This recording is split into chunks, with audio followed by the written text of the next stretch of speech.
We're not used to seeing you here that often. How does it feel to be here at the Canadian Screen Awards? It's amazing, man. You know, it's funny. Canada's so close yet so far away in some respects. And you know, if I go to a country like Australia, they watch so much American television. They have their own thing, but not to the extent that Canada does. Right. You know, so it's kind of interesting to see. I'm meeting celebrities I never met before, and it's a nice, man. It's like a nice vibe here tonight. Now, we, of course, been watching what's been happening in the United States. I see you've been very outspoken. Do you think comedy has a role to play right now with what's happening in America under Trump? Interestingly enough, it's turning out that way. I wouldn't normally have made that assumption, though. I think Trump's kind of bad for comedy. You think? Really? In a way, yeah. Most comics in the States are starting to do the same jokes just because Trump is so on everybody's mind. So it'll be nice when we don't have to talk about him as much. I mean, when you have something like this, when you feel as strongly as you do you sometimes think, like, this is bigger than comedy? Like, I just want to speak. I don't want to try and get a laugh out of this? Well, in my life, nothing's bigger than comedy. I guess so. You know, I love my genre, and my genre allows me to be more honest than most people's. But it still is just still comedy, man. Like, you know, it's got to be in the spirit of levity, because it kind of helps us get through tough times like this. Let's go back a little when you were Dave was just breaking into the biz. Is there someone that really made that difference for you, that you wouldn't be here today if it wasn't for them? There's many people, but today in particular it has to do with the people that curate the Montreal Comedy Festival. Why is that?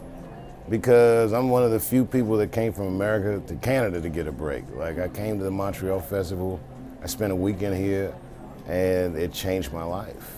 You know, it's never been the same. And it put me on a path to become a better comedian than I would have been had I not come through the festival. So how did the fest force you to raise your game? Because I'd never seen comedy taken so seriously before. You know what I mean? It was comedians from all over the world. I was exposed to more talent in a single weekend than I had seen in years. And it was the festival, so everyone was playing their A game. And it made me want to be more serious about my work. Who are the comedians that are inspiring you these days?